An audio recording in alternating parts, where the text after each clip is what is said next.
Salve, salve, minha gente! 8 de maio de 2026, sexta-feira da quinta semana do tempo da Páscoa. Meus queridos, vos saúdo com a paz de Jesus, sintam-se todos bem acolhidos. Sexta-feira, sextou com muita alegria. É sempre uma alegria, né, gente? Chegar ao fim de semana, saber que temos aí 2, 3 dias de descanso, não é verdade? Conviver com a família, conviver com os amigos, né? Dar uma descansada, uma relaxada, isso é bom demais, né? Bom demais. E nada melhor do que começar ouvindo a palavra de Deus e meditando sobre ela, não é verdade? Por isso, vamos iniciar saudando, invocando a presença de Deus em nosso meio. Em nome do Pai, e do Filho, e do Espírito Santo. Amém. Leitura dos Atos dos Apóstolos, capítulo 15, versículos do 22 ao 31. Naqueles dias, pareceu bem aos apóstolos e aos anciãos, de acordo com toda a comunidade de Jerusalém, escolher alguns da comunidade para mandá-los a Antioquia com Paulo e Barnabé. Escolheram Judas, chamado Barsabas, e Silas, que eram muito respeitados pelos irmãos. Através deles enviaram a seguinte carta: Nós, os apóstolos e os anciãos, vossos irmãos, saudamos os irmãos vindos do paganismo e que estão em Antioquia e nas regiões da Síria e da Cilícia. Ficamos sabendo que alguns dos nossos causaram perturbações com palavras que transtornaram o vosso espírito. Eles não foram enviados por nós. Então decidimos de comum acordo escolher alguns representantes e mandá-los até vós, junto com os nossos queridos irmãos Barnabé e Paulo, homens que arriscaram suas vidas pelo nome do Senhor Jesus Cristo. Por isso, estamos enviando Judas e Silas, que pessoalmente vos transmitirão a mesma mensagem, porque decidimos, o Espírito Santo e nós, não vos impor nenhum fardo, além dessas coisas indispensáveis: abster-se de carnes sacrificadas aos ídolos, do sangue, das carnes de animais sufocados e das uniões ilegítimas. Vós fareis bem se evitardes essas coisas. Saudações. Depois da despedida, Judas e Silas foram para Antioquia, reuniram a assembleia, entregaram a carta e sua leitura causou alegria, por causa do estímulo que trazia. Palavra do Senhor. Graças a Deus. Muito bem, minha gente. Estamos acompanhando os Atos dos Apóstolos, né? Desde o comecinho da carta, né? E o contexto dos Atos dos Apóstolos, capítulo 15, é a grande crise da integração, né? Cristãos de origem judaica, né? Que são os fariseus convertidos, chamados também de judaizantes, né? Eles exigiam que os pagãos, que os cristãos convertidos do paganismo, que são os chamados gentios, né? Que eles fossem circuncidados, né? Que seguissem a lei de Moisés para serem salvos, né? Isso leva à reunião dos apóstolos e anciãos em Jerusalém para decidir a questão sobre a guia do Espírito Santo, que foi o chamado Concílio de Jerusalém, que nós ouvimos por 2 dias aí na liturgia diária, né?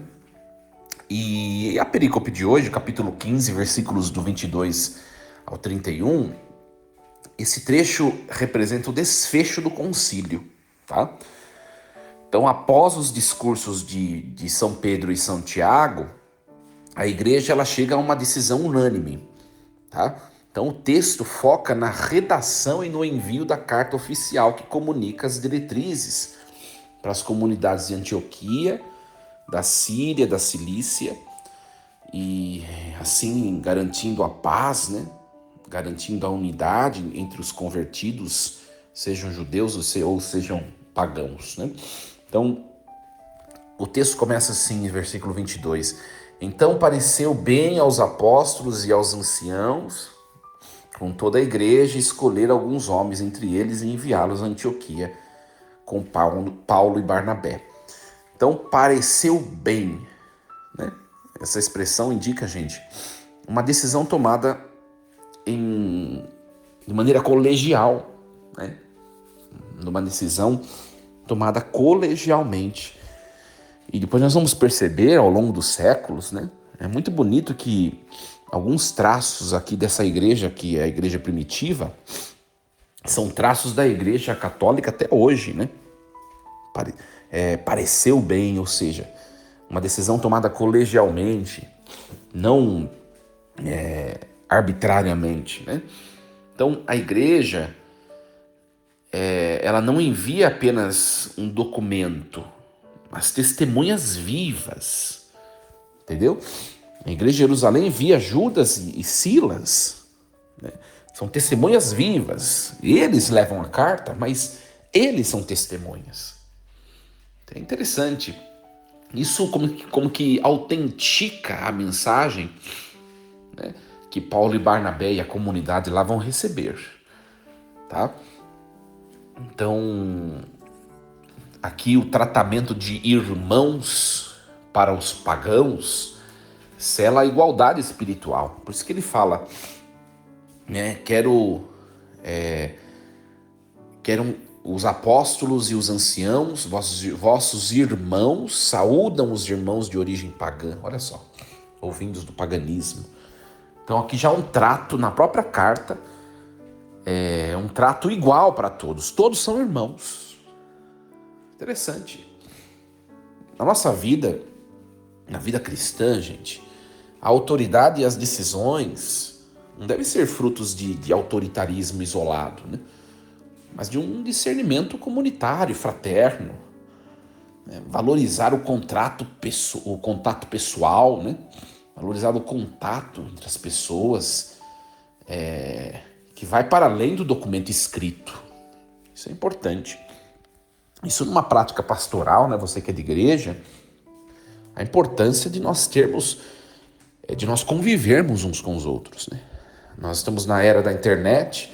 Eu mesmo digo a vocês, para mim é muito mais prático fazer as coisas virtualmente. Eu sempre falo para as pessoas, gente, quer resolver problema, mande no WhatsApp, não precisa ficar querendo marcar reunião, que não tem mais agenda. A agenda da gente é muito complicada, manda no WhatsApp. Mas às vezes é importante a reunião, né? Às vezes é importante o contato físico, né? Não é só uma questão de informações, é uma questão de congregar a igreja, né? Isso vale para o seio familiar, isso vale no seu trabalho também, né? Hoje a digitalidade, vamos chamar assim, ela veio substituir a presença viva, o testemunho concreto. Quantas pessoas dentro de casa não se conversam mais? Não é verdade? Às vezes estão tomando refeição, estão assistindo algo, tá cada um no seu celular, ou cada um num cômodo da casa comendo, não se reúne mais, não se dialoga. Isso é um problema, viu, gente? Eu não sei como tem sido a sua convivência familiar, mas isso é um problema. Você tem criança, sobretudo, na casa, momento de conviver, momento de refeição, tira o celular. Tira o celular, tem que conversar, tem que falar, tem que partilhar a vida. Tá? Isso é importante. No trabalho, cada um no seu computador, cada um no seu mundinho. E não se fala, tem que ter momento de convivência, um cafezinho. É salutar isso. É salutar, né? Salutar. Momento do cafezinho, momento de partilha, momento de dar risada. Convivência, isso é muito importante. Muito importante. E depois, aí tem a carta que eles escrevem, né? Tá? O texto, ele desautoriza os judaizantes que causavam confusões sem o mandato apostólico. Então, ou seja, tem gente falando leis aí, só que eles não têm autoridade, eles não foram mandados por nós apóstolos. Aqui já mostra a importância da hierarquia, né, gente? A gente vai vendo aqui já sendo construída a hierarquia da igreja, não é? Hoje em dia aí tem um monte de religiões, cada uma fala o que quer, não é verdade? Você pega a questão de doutrina, de verdade, né? Você vai num lugar e ensina uma coisa, você vai no outro e ensina outra. Isso não pode. Porque, ora, os apóstolos, pode ver que eles decidiram de maneira colegial para todo mundo falar a mesma língua. Paulo e Barnabé, eles foram até Jerusalém, se uniram aos apóstolos, decidiram junto e todo mundo tomou a mesma decisão. A decisão veio dos apóstolos. A decisão veio da igreja. Acabou. Ninguém vai falar língua diferente. Não é o que acontece no cristianismo hoje, sobretudo depois da reforma do cisma do Ocidente, né? E cada um fala uma coisa. Começa a ensinar os outros coisas contrárias. Então, cuidado. Olha que testemunho bonito que está na Bíblia aqui, da igreja nascente. Ouvir os apóstolos. Ouvir os apóstolos. Gente, a gente vive num mundo muito estranho. As pessoas... tem muito católico que se acha mais católico que o Papa. Tem que tomar cuidado isso daí. Sobretudo quando era o Papa Francisco, né? A gente lia os comentários em postagens até de páginas católicas, né? E de perfis católicos tradicionalistas, sobretudo. Né? Esse Papa não me representa, esse Papa comunista e não sei o quê. Então, olha, gente, se a gente for analisar, olha esse texto bíblico. Os apóstolos estão escrevendo, essas pessoas que estão dizendo, interpretando a lei, não foram mandadas por nós. Não é? Não foram mandadas por nós, ou seja, ouça os apóstolos, né? Pelo amor de Deus, você que escuta minhas mensagens, não seja dissonante da mensagem papal, seja em comunhão com o Santo Padre. Você tem um bispo, esteja em comunhão com o seu bispo. Ah, mas o meu bispo não sei o que, faz tal coisa, não sei o que, não tem problema. Esteja em comunhão, não é? Esteja em comunhão, acompanhe-o de suas orações, é muito importante, né? Quantas vezes nós somos perturbados por vozes que falam em nome da fé, mas sem comunhão com a igreja. Então a lição aqui é buscar a fonte segura do magistério e valorizar aqueles que dão testemunho com a própria vida, fugindo das polêmicas que apenas dividem. Hoje nós temos aí perfis ultraconservadores, gente, né? Que até tem conteúdos bons, tudo, né? De doutrina e tal, mas perfis que nos descatolicizam, não promovem a comunhão com a igreja, com o Papa, com os bispos, né? Quantos perfis hoje em dia aí atacando a Conferência Nacional dos Bispos? Olha, são todos os bispos do Brasil que constituem a nossa conferência. Todos os bispos. Atacar a conferência é como se você não aceitasse a sua própria família. Em vez disso, rezemos, façamos penitência para a santificação, né? Para o crescimento espiritual dos nossos bispos. Isso é importante. Isso vale também na nossa vida, no dia a dia, não é só na esfera religiosa, viu? Vale para o dia a dia também. Né? Olha, dentro da sua empresa, quanto blá blá blá, quanto mimimi que divide, que não congrega, que não edifica. Ouça aqueles que devem ser ouvidos, as lideranças, né? Por pior que seja, gente, estejam com elas, né? Evite conversas que não adiantam nada, não somam, né? Evite, construa um relacionamento com sinceridade, com autenticidade diante da instituição. Isso edifica. Sabe, tem muita coisa que é feita por trás, muita fala, muita fofoca, muito questionamento, que não serve para nada. Por quê? Porque não vai intervir, não vai promover a coisa. É muito mais interessante coisas que promovam, que edifiquem, que transformem para melhor os locais onde convivemos. Mas não, fica só aquele bafafá por trás. Aí quando chegam as autoridades, as lideranças, tudo se cala. Isso daí é hipocrisia, é falsidade. Falsidade que não serve para nada. Você consegue entender que não serve para nada? Então, isso vale para a nossa vida no dia a dia também. Cuidado a quem você está ouvindo, a quem você está se unindo. Não é? É muito interessante. É uma das frases mais fortes do Novo Testamento. Essa frase. Pareceu bem ao Espírito Santo e a nós. O que quer dizer isso, gente? A igreja, ela confirma a sua consciência de ser movida pelo Paráclito, pelo Defensor, pelo Espírito Santo. As exigências mantidas não são para a salvação, aquelas exigências lá, aquelas leis que eles estavam tentando manter, né? Não são para a salvação, né? Mas para o interesse de alguns, né? Eram leis rituais, estão lá no livro do Levítico, eram leis dos levitas, e de fato está lá na Bíblia, está lá na Torá, no livro do Levítico, está lá as leis, essas leis estão lá, mas elas servem para um período histórico, né, para organizar a prática do culto religioso. Agora aquilo já não faz mais sentido. Não é que não tenha sido importante. Foi importante no tempo devido, agora não é mais. Agora não é mais.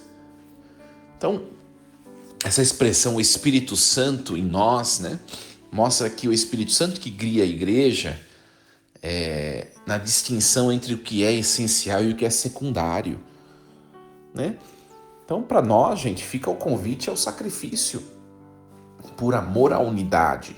Às vezes nós devemos abrir mão de certas liberdades para não escandalizar o irmão mais fraco e para manter a paz na comunidade, né? Por exemplo, eles escrevem assim, né? Então, não precisa mais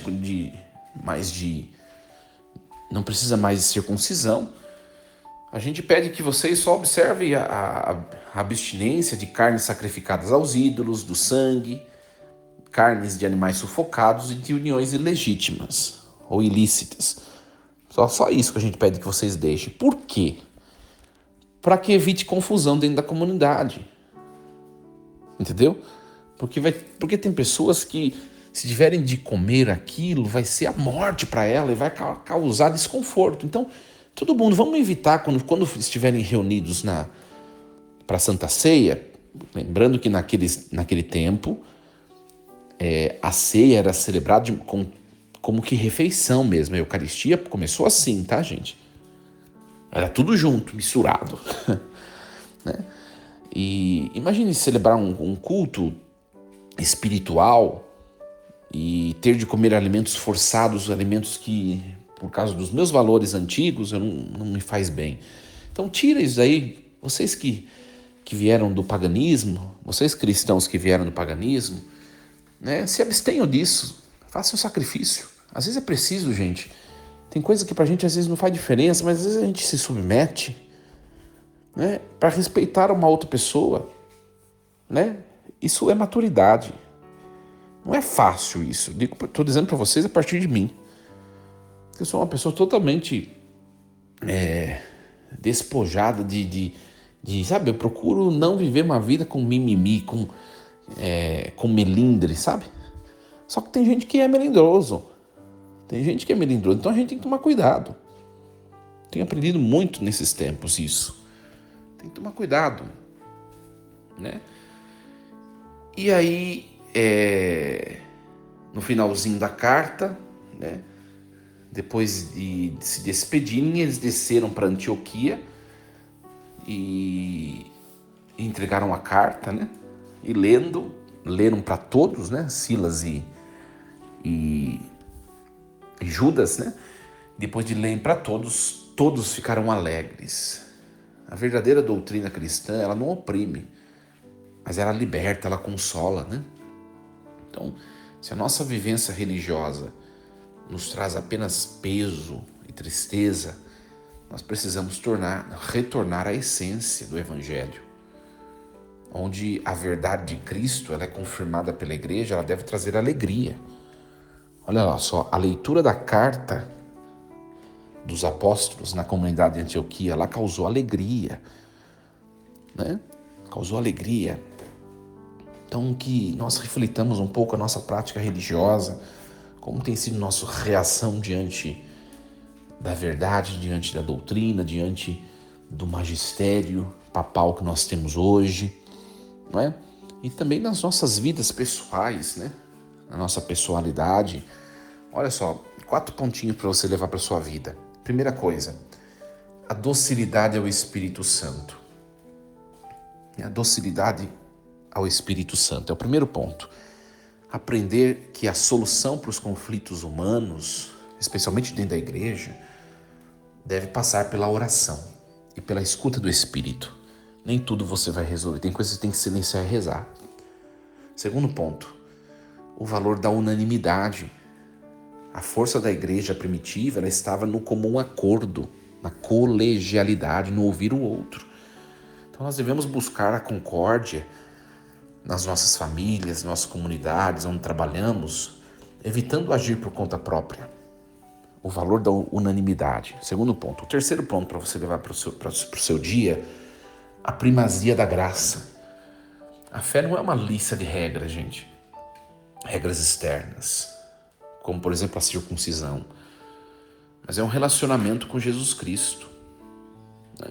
Então, os poucos preceitos que a igreja deve ter devem facilitar o amor, a comunhão, a unidade, e nunca impedir o acesso a Deus. Por isso que a igreja está revendo muitos assuntos que a gente tem falado esses dias. Eu não vou entrar de novo, porque acabou o programa, né? Mas a primazia da graça, né? O importante é estar com Cristo. Isso que é importante. E o quarto ponto, a responsabilidade no falar, né? Assim como os apóstolos corrigiram os que falavam sem autorização, nós devemos ter cuidado com o que nós ensinamos ou compartilhamos. Garantir que nossas palavras construam a fé alheia e não tragam perturbação. Cuidado com o que nós repostamos nas redes. Tenho refletido bastante isso, né? O nosso bispo também tem falado bastante sobre isso. Cuidado com o que postam, porque vocês podem dividir a fé. É bonita essa fala e merece uma reflexão, um discernimento. Merece. Então, que essas palavras de hoje, que essa palavra de hoje nos ajude, gente, a amadurecermos a nossa fé no convívio interpessoal, né? Esse é o nosso desejo. Muito bem. Força e coragem. Em nome do Pai, do Filho e do Espírito Santo. Amém.